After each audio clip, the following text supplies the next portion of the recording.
Hello friends, welcome back to my channel BB glitz Tamil. இன்றைக்கி நம்ம இட்லி பொடி எப்படி செய்கிறதுன்னு பார்க்கலாம். இதுக்கு தேவையான பொருள்: கடலைப்பருப்பு, கருப்பு உளுத்தம்பருப்பு, கொஞ்சம் போல் வேர்க்கடலை, கொஞ்சம் போல் மிளகு, சீரகம், காஞ்ச மிளகா. நான் காஞ்ச மிளகா கம்மியாக தான் வச்சுருக்கேன். நீங்கள் காரத்துக்கு ஏற்ப நீங்கள் ஊசி மிளகாய் இருக்கும்ல, அந்த மாதிரி மிளகாய் கூட காஞ்ச மிளகாய் எடுத்துக்கோங்க. நிறைய பேர் கருவேப்பிலையும் யூஸ் பண்ணிப்பாங்க, வேணுனாலும் யூஸ் பண்ணிக்கோங்க. ஃபஸ்ட்டு இதெல்லாம் ட்ரை ரோஸ்ட் பண்ணணும். உளுந்தை மட்டும் எண்ணெயில் போட்டு வறுக்கணும், மீதி எல்லாம் ட்ரை ரோஸ்ட் தான் பண்ணிக்கணும். நான் கடலைப்பருப்புக்கு எனக்கு தேவையான அளவுக்கு எடுத்துக்கேன். உங்களுக்கு எவ்வளோ தேவையோ அதுக்கேற்ற மாதிரி எடுத்துக்கோங்க. கடலைப்பருப்பு ட்ரை ரோஸ்ட் பண்ணி வச்சுக்கோங்க. இது ரொம்ப கருக்கிடக்கூடாது, லைட்டாக ஒரு ஸ்மெல் வரும், அது வரைக்கும் வறுத்துக்கணும். அதுக்கப்புறம் நிறைய பேர் காஞ்ச மிளகாய் தனியாக போட்டு வறுத்து எடுத்துக்குவீங்க. நான் எல்லாத்தையும் ஒன்றாவே போட்டுடுறேன். அதுக்கப்புறம் இந்த மிளகும் சீரகமும் சீரகம் கொஞ்சம் கடுகு வெடிக்கிற மாதிரி கொஞ்சம் வெடிக்கும். அந்த மாதிரி வெடிக்கும் போது நீங்கள் எடுத்து தனியாக வச்சுடுங்க. இல்லைனா அந்த ட்ரை ரோஸ்ட் பண்ண கடலைப்பருப்பு கூடவே சேர்த்து வச்சுடுங்க. வச்சுட்டு நெக்ஸ்ட் என்ன பண்ணணும்னா, நல்லெண்ணெய் ஊற்றிக்கோங்க. ஓகே, உங்கள்கிட்ட நல்லெண்ணெய் இருந்தால் நல்லெண்ணெய் யூஸ் பண்ணிங்கன்னா ரொம்ப டேஸ்டியாக இருக்கும். அப்படி இல்லைனா உங்கள்கிட்ட என்ன ஆயில் இருக்கோ அந்த ஆயில் யூஸ் பண்ணிக்கோங்க. நான் நல்லெண்ணெய் தான் எடுத்திருக்கேன்.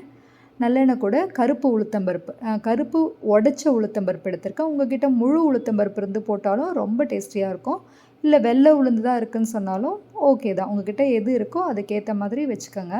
நான் கருப்பு உளுத்தம்பருப்பு போட்டு வறுத்து எடுத்துக்கிறேன். இது எண்ணெயில் போட்டு வறுத்திங்கன்னா சீக்கிரமாக வறுபடும்.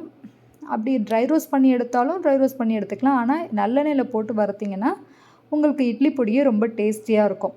அதுக்கப்புறம் கொஞ்சம் போல் பூண்டு நான் பச்சையாகவும் ஆட் பண்ணுவேன், சம்டைம்ஸ் வறுத்தும் போட்டுக்குவேன். உங்களுக்கு பச்சையாக போட்டிங்கன்னா ரொம்ப வாசனையாக இருக்கும், தோலோடு போட்டிங்கனாலும் ரொம்ப வாசனையாக இருக்கும். அதையும் கொஞ்சம் போல் வறுக்கணுனாலும் வறுத்துக்கோங்க, இல்லை அப்படியே போடுறதாலும் போட்டுக்கோங்க. அப்புறம் உளுத்தம்பருப்பு ட்ரை ரோஸ்ட் பண்ணது இந்த மாதிரி தான் பொன் வறுவலாக இருக்கணும். ட்ரை ரோஸ்ட் இல்லைங்க, எண்ணெய் ஊற்றி ரோஸ்ட் பண்ணுறது. இந்த மாதிரி பொன் வறுவலாக இருக்கணும். ரொம்ப வெள்ளையாக எடுத்துட்டிங்கன்னா உங்களுக்கு டேஸ்ட் அந்த அளவுக்கு நல்லா இருக்காது.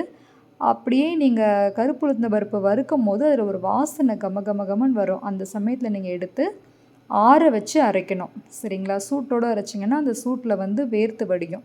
அந்த மாதிரி வந்துடாமல் ஆற வச்சு வருங்க. ஏன் இந்த மாதிரி பண்ணுறேன்னா, அந்த ட்ரை ரோஸ்ட் பண்ணது சலசலன்னு சத்தம் கேட்கும். அந்த மாதிரி காமிக்கிறதுக்காக தான் இந்த மாதிரி ஷேக் பண்ணி வச்சுருந்தேன். அதோட ஆறுறதுக்காகவும் நல்லா ஆற வச்சுட்டு தண்ணி படாமல் மிக்ஸி ஜாரையும் தண்ணி படாமல் அரைச்சி எடுத்து வச்சுக்கோங்க மிளகா.